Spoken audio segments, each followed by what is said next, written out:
Fala aí, gente. Então, nossa segunda aula de globalização, para a gente poder fechar esse tema que é importantíssimo para o vestibular. Nós vamos falar hoje da globalização espacial e cultural, para fechar aquele tópico de tipos de globalização. E nós vamos falar também das 3 faces da globalização, segundo Milton Santos, para poder falar um pouquinho da diferença entre países subdesenvolvidos e desenvolvidos, para poder falar, né, um pouquinho dessa nova desordem mundial ou nova ordem mundial, como a gente costuma falar. E aí, vamos começar, beleza?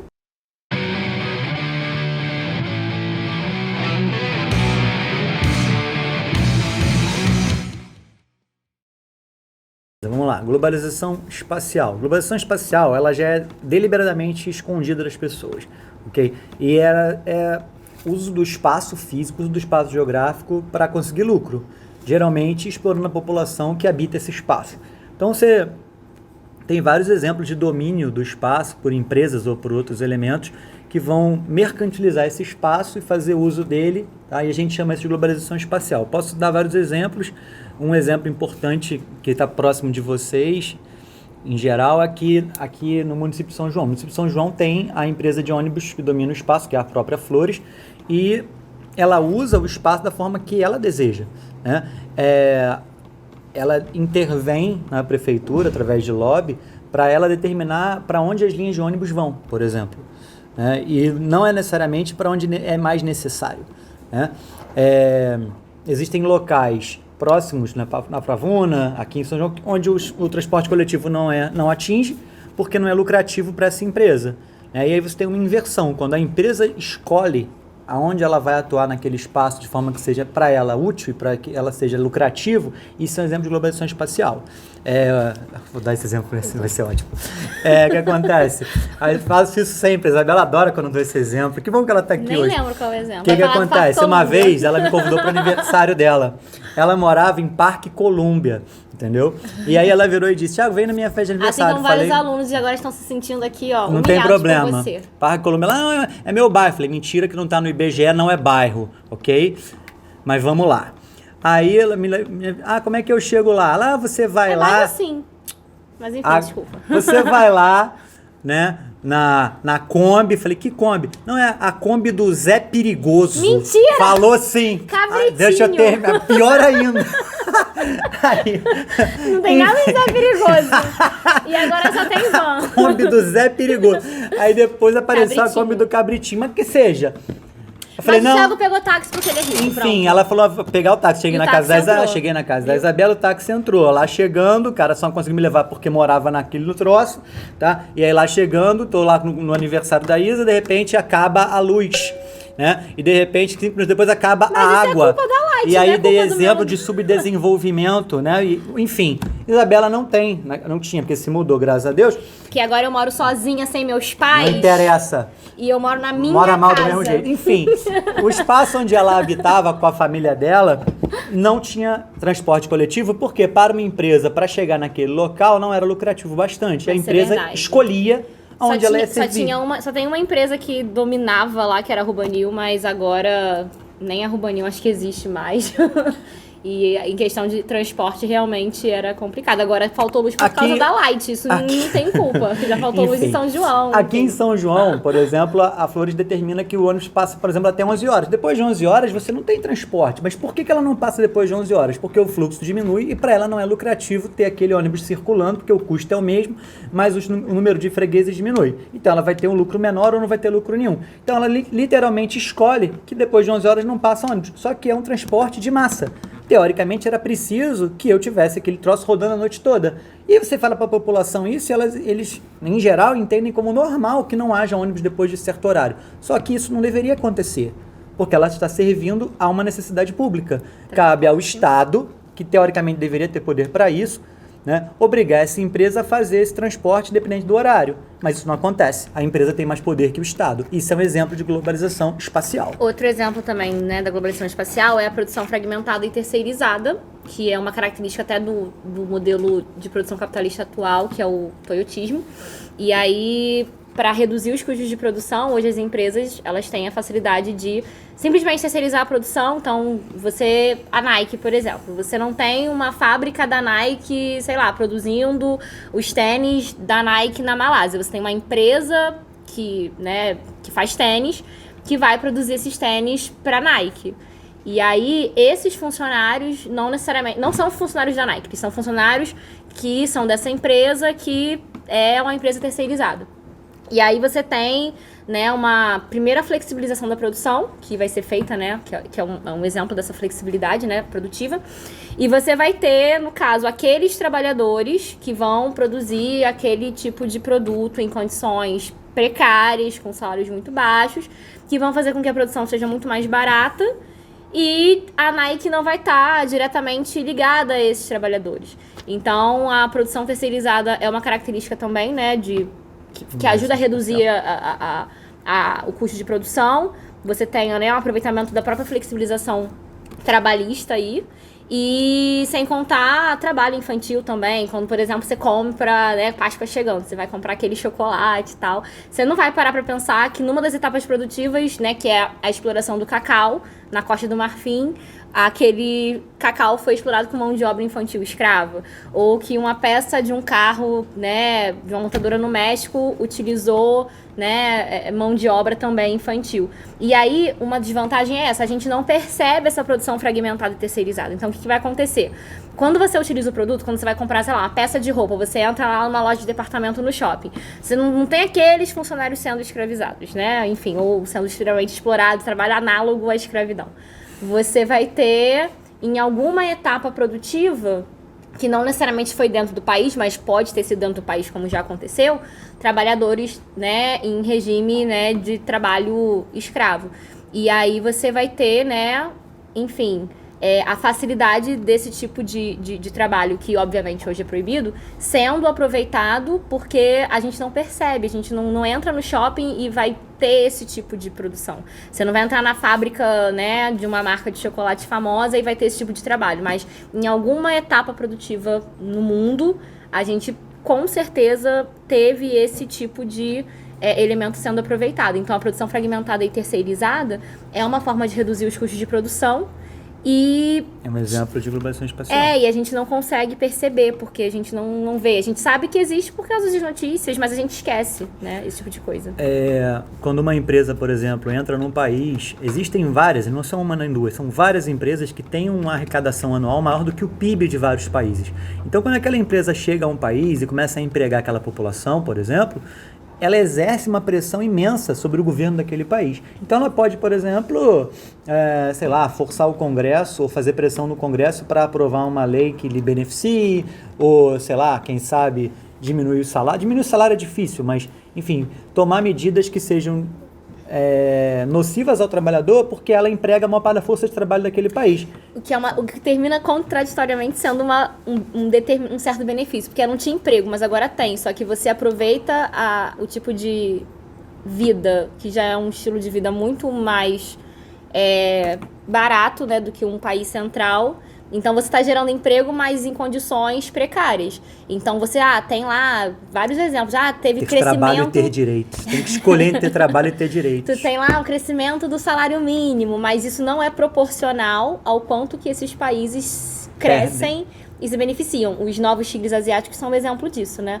Indonésia, nossa, cresceram nos anos 90 com a economia neoliberal e tal. E não deixaram de ser países com IDH médio, IDH baixo. Você tem aumento do progresso financeiro, mas esse progresso financeiro não se reverte em progresso humano em nenhum sentido. Né? Com uma concentração econômica muito grande. E isso acaba sendo uma coisa muito difícil, porque não aparece no jornal empresa de ônibus Flores obriga o município de São João a aceitar um transporte precário. Isso não vai aparecer, né?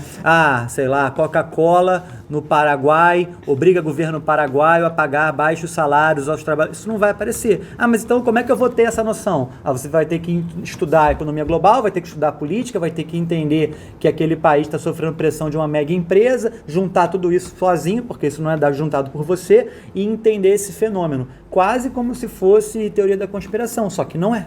Então, a globalização espacial ela acaba sendo muito difícil de enxergar, porque ela requer que você entenda de vários assuntos e relacione eles todos sozinho. Então, é uma coisa bem complexa que a maior parte das pessoas não está nem preocupada em fazer. Então, essa é a globalização espacial. Então, pessoal, tivemos um problema técnico com a gravação da aula e a gente teve que refazer uma parte do vídeo. Dá para explicar pelo fato da gente estar diferente. O local, obviamente, né, não é o mesmo, mas tem tudo a ver com o tema. Tem tudo a ver com o tema da aula. No final acaba ficando bom. Bom, a gente tem que entrar agora com globalização cultural. Globalização cultural, ela é mais difícil de você enxergar, e ainda que você enxergue, é muito difícil de você lutar contra ela, porque ela literalmente muda a cultura de um povo, tá, para tornar ele um consumidor mais eficiente. Então, basicamente, o que eu vou fazer é alterar, ou às vezes destruir a cultura de um povo para tornar ele um consumidor melhor. E eu posso fazer isso de várias maneiras, posso dar vários exemplos de globalização cultural. Por exemplo, deixa eu ver, o ideal de beleza. O ideal de beleza, ele é construído para possibilitar o consumo. Quando você tem dizendo que o cabelo liso da mulher é mais desejável, e aí você bota aquela propaganda com as garotas, sei lá, naquele comercial de shampoo, onde a mulher vira a cabeça e o cabelo vai atrás, aquilo dali é um padrão atingido para ser inalcançável, né? Você vai gastar dinheiro com salão de beleza, você vai gastar dinheiro com cremes de cabelo, com, sei lá, com tudo que você pode imaginar, tá? Ou então o padrão de beleza feminino como um todo. A mulher tem que ter aquele padrão de revista masculina, né? Aquilo é inatingível, mas aquele padrão, ele possibilita o consumo, já que a maioria das pessoas vai viver para atingir aquilo.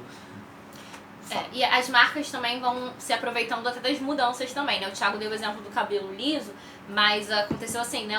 Meio que uma reviravolta, digamos assim, nos últimos anos. O cabelo cacheado começou também a ser desejado. Então, você começa a ter, né, cada vez mais celebridades ou, né, blogueiras também mostrando, assumindo os cachos. E aí você tem muitos produtos hoje em dia que dificultavam no passado que mulheres, por exemplo, tivessem cabelos cacheados, porque era muito restrito, porque de fato o cabelo liso sempre foi, né, o padrão de beleza. E aí você também tem as marcas se adaptando à própria questão da mudança cultural. Então, hoje tudo bem que o cabelo liso ainda é aquele cabelo que ainda é o mais desejado, mas como a gente vai tendo, né, cada vez mais, né, uma representatividade, digamos assim, né, de meninas com cabelo cacheado, as marcas de produtos de beleza começam também a entrar no mercado com muito produto voltado para esse público. Acaba se criando nichos de mercado, né? Então, como nenhum nicho de mercado pode ser desprezado, eles acabaram criando produtos para possibilitar a aceitação do cabelo cacheado. Um outro exemplo disso é a cultura nerd. A gente está cercado disso o tempo todo. Eu e a Isabela gostamos muito disso. Mas acho que a Isabela também pegou um pouco disso. Mas eu, com certeza, quem gostava disso, na minha época de infância e adolescência, era desprezado. Você era o idiota, você era entendeu? O cara que era antissocial, que as suas coisas RPG, quadrinhos são coisas que ninguém gostava, você era hostilizado. Hoje é moda, né? Hoje não. Hoje é até, vou dizer assim, interessante quando você diz, não, eu adoro isso, eu li Homem-Aranha no gibi e tal, nossa, que não sei o que. Então houve uma aceitação dessa tribo, vamos dizer assim, em prol do mercado. Isso é globalização cultural. Né? Eu como mulher ainda sofro bastante preconceito em relação a isso, né? Porque justamente como virou moda, muita gente fica assim, se a menina é nerd e tal, não, é modinha. Aí começam a fazer várias perguntas bem específicas sobre a parada, só pra ter certeza se você gosta daquilo. Eu, por exemplo, vi Star Wars Ameaça Fantasma no cinema, mas eu era criança na época, e eu me apaixonei pela parada. Mas na época, eu lembro, foi em 99, eu era nova. Esse filme é muito ruim, você se apaixonou pelo pior filme da não, então, deixa eu me explicar. Porque eu era criança, eu tinha 8 anos, Thiago. 8 anos na época. Tá bom, então, o que aconteceu? Meu pai e minha mãe, na época, que eram muito fãs, viram no cinema o primeiro filme em 77 e tal. Eles foram na locadora e alugaram o 4, 5 e o 6, que eram, né, os 3 primeiros. E aí eu comecei a ver em casa. Então eu vi depois da Ameaça Fantasma a trilogia original. Me apaixonei desde criança, sou muito fã. Mas na época que eu era criança, tipo, minhas amigas, eles olhavam tipo assim, que é isso? Como é que você gosta disso? Eu tinha uma amiga que era, tipo, gostava também, não era fã. Mas é uma parada que no passado, década de 90... ainda mais agora que a Disney comprou, agora não, né? Já tem um tempo. Que a Disney comprou pronto, né? E aí é algo que realmente no passado não era muito assim bacana. Enfim, a globalização cultural é exatamente isso. É transformar tendências de consumo, tá? E colocar isso dentro da cultura de um povo específico para que ele possa consumir isso, transformar isso num produto de mercado importante. Então eu faço isso com o de beleza, como eu falei, faço isso com o ideal, né, de cultura que é aceitável ou não, como foi o caso da aceitação da cultura nerd, por exemplo. Eu faço isso com música, e a gente escuta música que não é brasileira como normal, por causa da padronização da globalização cultural, da música americana. A gente vê filmes, né, de 10 filmes no cinema, 8 são internacionais, são normalmente estadunidenses, anime, no caso do Japão, e assim vai. Então você tem os países que vão alterar a cultura, afeta tudo, né? Um detalhe que eu lembrei agora. Mas também cabe lembrar que tem países em que a cultura é muito forte, não tem como você simplesmente alterá-la. O caso da Índia, por exemplo. Sim. E aí a gente tava falando sobre isso um outro dia, né? O McDonald's na Índia, lá teve o primeiro McDonald's que era 100% vegetariano, porque uma boa parte da população, acho que a maior parte da população na Índia não come carne. E aí carne de boi, né? Aí acho que ninguém mesmo. Não, tem pessoas que comem, mas a maioria não come, tipo, nada de carne mesmo, né? Não só a carne de vaca, mas... Enfim, e lá você tem o McDonald's que não vai deixar de ter McDonald's lá. Você vai ter o McDonald's que vai se adaptar àquela cultura local. E ele vai vender o Big Mac lá, vai ter, tipo... Carne de soja, de grão de bico. Eu tava vendo uma vez, foi num blog mesmo, há muitos anos já, a menina postou tipo um Mac turco. Ele era feito com aquele pão árabe, pão sírio, pão... Enfim, vocês sabem qual é o pão, né? Pão pita. É pita também, né? Temos aqui um representante, né? Mas é um exemplo também que pode acontecer. Beleza? Tá. Então é basicamente isso, globalização cultural. E ela é muito difícil de você enfrentar, porque o que faz parte, né, da globalização cultural? O que é seu e o que é dado a você pronto. Então acaba constituindo você. Se você cresce numa cultura globalizada, você já não tem muita opção. Então eu vou transformar a sua cultura num bem de consumo. Isso é globalização cultural, basicamente. Ok? Espero que tenha ficado claro. Bom, gente, agora nós vamos falar das 3 faces da globalização, de acordo com o geógrafo Milton Santos, que foi um grande geógrafo brasileiro, reconhecido talvez lá fora o maior. também. Exatamente. Ele é incrível. E aí, foi incrível, infelizmente, ele nos deixou em 2001, eu acho. Foi nos anos 2000. Mas ele falava de 3 faces da globalização, que é a globalização como fábula, a globalização como perversidade, como fábrica de perversidade, e por uma outra globalização, a globalização como uma possibilidade, né? Então, a globalização como fábula é aquela globalização bonitinha que normalmente quando você vai começar a estudar globalização lá no ensino fundamental, por exemplo, ela termina sendo passada para você entender o que é o fenômeno. Você não vai escrachando, né, as coisas que acontecem no mundo. Você coloca a globalização como aquela aldeia global, aquele mundo, né, todo mundo interligado, a compressão espaço-tempo aproximando as pessoas. E aquela globalização coisa idealizada, bem bonitinha, assim, nós vivemos numa aldeia global, olha que legal, intercâmbio cultural, intercâmbio, né, enfim. Você vai ter uma globalização como fábula, uma historinha bonita contada, tá? Então, Milton Santos, ele fala que a globalização como fábula é uma das faces dessa globalização que, infelizmente, é aquela historinha inventada mesmo, que a gente sabe que não é bem assim. Não condiz com a realidade em nenhuma forma. Né? Isso aí. Você até pensa assim, tem gente que vive isso, mas é aquele mundinho isolado de uma pessoa feliz, com dinheiro, que se beneficia. Mas é uma parcela tão ínfima em frente ao todo. Exatamente. Que você... É a exceção que confirma a regra, vamos botar assim. Isso aí. E a gente tem a globalização como fábrica de perversidades, que é o mundo global como ele realmente é. E aí, a globalização perversa basicamente, a gente já falou bastante sobre ela aqui, né? Mostrou como que as multinacionais, né, elas se expandem pelo mundo, como que elas, né, vão justamente atrás de mão de obra barata, através da produção terceirizada, da produção fragmentada. A gente vai ter uma exclusão digital, né? A maior parte das pessoas não tem acesso, uma boa parte da população ainda não tem acesso à internet. Enfim, então a gente vai criar um grupo de pessoas excluídas. Mesmo as pessoas que têm acesso à internet, mas a gente sabe que é desigual, tanto de maneira, né, global entre países, mas também dentro de um próprio país. Essas pessoas têm que existir, os excluídos têm que existir. Afinal de contas, quando a gente começou essa aula, a gente falou que a globalização é o ápice do capitalismo. E o capitalismo necessita dos excluídos para que ele funcione. Uhum. Alguém tem que ganhar, alguém tem que perder. Então a globalização, essa globalização de fato, né, ela faz uso dos excluídos para ela se perpetuar.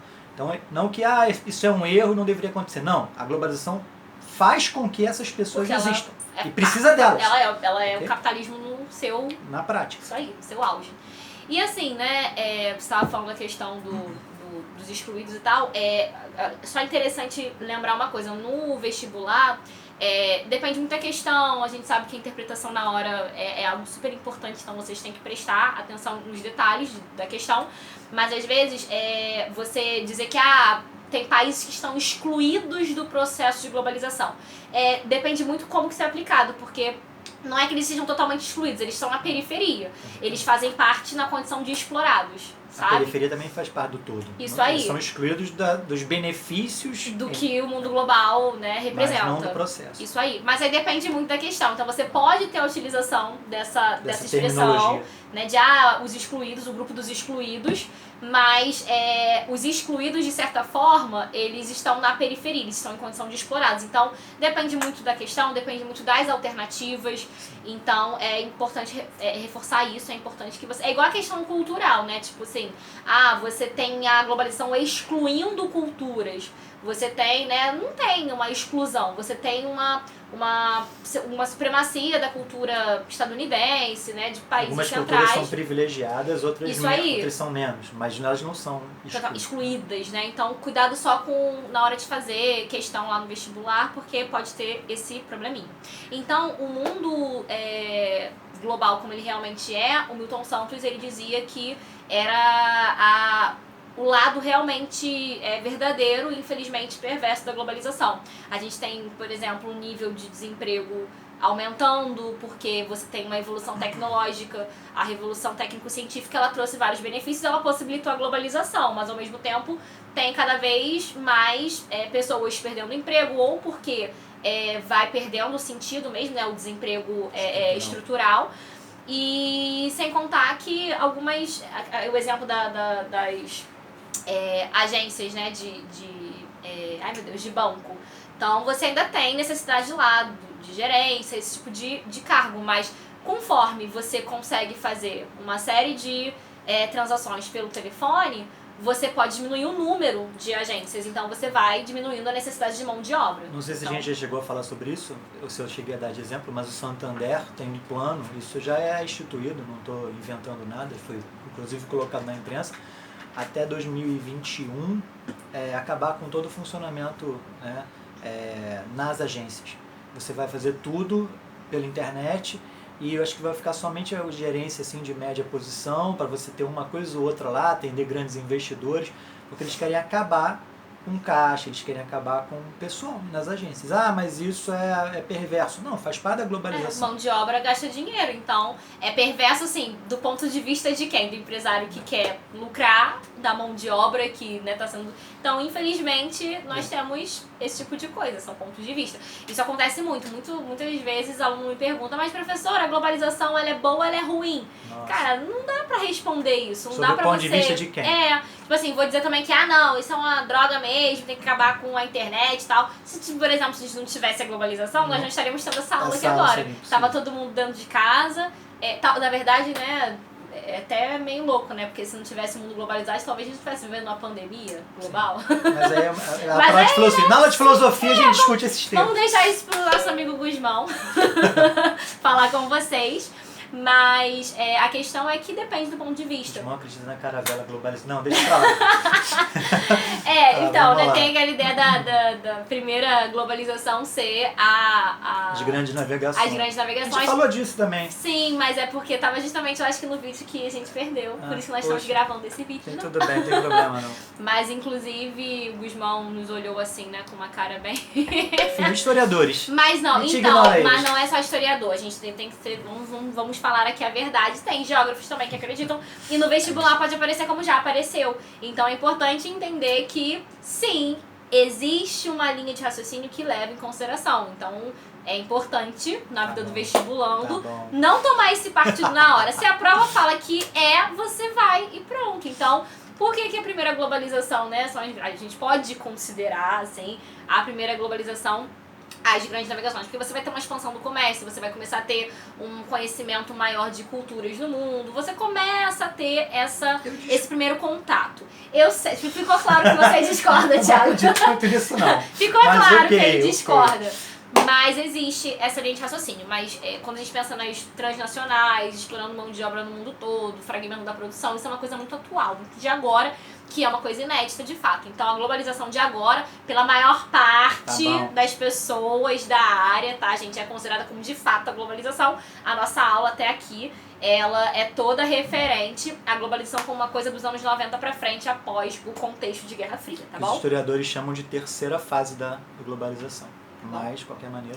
Então, fala da que ela devia ser. Então, mas aí no caso, o Milton Santos então fala, né, dessa globalização perversa, mas se a gente for parar pra pensar que esse monte de tecnologia que existe, que permite o mundo globalizado, se elas realmente fossem utilizadas em prol da sociedade, a gente poderia ter um processo um fenômeno bem mais justo, digamos assim.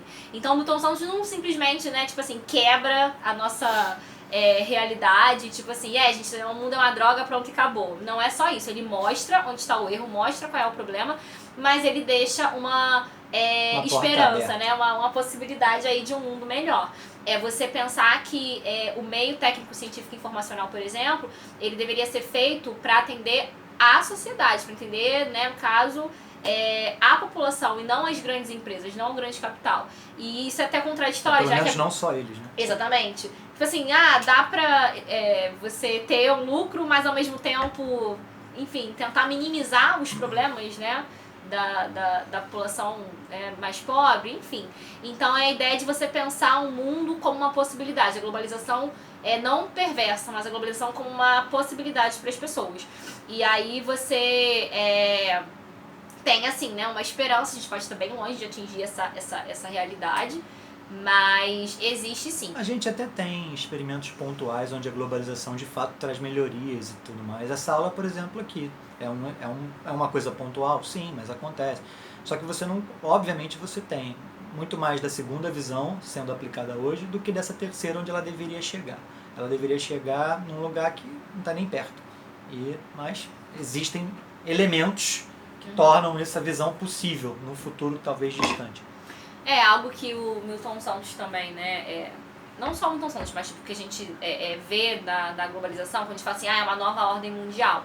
A gente fala, na verdade, que existe uma expressão que critica, né, esse contexto, que na verdade nós estamos vendo uma desordem.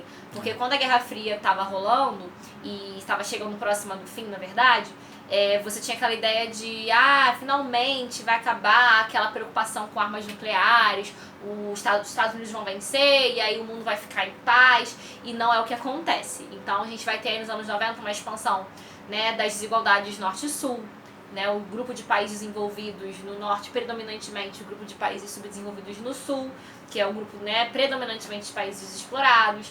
A gente vai ter movimentos separatistas também, gerando vários problemas. Em 95 a gente tem a fragmentação da Iugoslávia, que não foi nem um pouco pacífica, e a gente vai ter as migrações cada vez mais acontecendo, porque as pessoas do mundo subdesenvolvido, né, do chamado terceiro mundo ainda, mundo periférico, enfim, elas querem ir atrás daquele sonho de melhorar de vida, do que o mundo desenvolvido representa. E aí crescem barreiras contra a imigração, e aí tem aquela questão da xenofobia, a gente tem a expansão do terrorismo. Então a gente tem vários problemas no mundo que vão desencadear também nesse momento. Essencialmente, tudo o que acontece, né, antes da Guerra Fria terminar, você só se importava se se o cara era capitalista e estava na esfera de ação norte-americana ou se ele era socialista e estava na esfera de ação soviética. Depois que termina a Guerra Fria, passa a fazer sentido perguntar se o cara sei lá, judeu, se o cara é muçulmano, se o cara sei lá, de esquerda ou direita, se eu tenho... Vários conflitos que estavam dormentes antes da Guerra Fria passam a fazer parte do mundo atual. E aí você tem a emergência do terrorismo, né, a partir de 2001 como um marco, né, a queda das torres, e tudo isso faz parte do novo contexto, por isso que ele recebe o nome de nova desordem. Porque agora são várias forças, você está vivendo uma multipolaridade, em vários níveis. Né? Antes você tinha que se preocupar com um lado ou com o outro. Era uma lógica chamada bipolar. Hoje não, hoje você está numa lógica multipolar e aí você tem uma série de elementos que você não tinha antes. Por isso a gente chama de nova desordem mundial. A gente não, né? Muitas correntes de pensamento entendem como nova desordem mundial. Bom, gente, é isso. Acho que nossa aula chega ao fim. Fizemos o possível, espero que tenha sido bom para vocês também. Qualquer dúvida, sugestão, escreve pra gente aqui nos comentários. Não deixa de se inscrever no nosso canal. No canal dela, porque eu não faço No parte canal disso. do Fator. Tá Tiago, Canal olha do isso, ó. Fator. Rafa vai brigar com ele.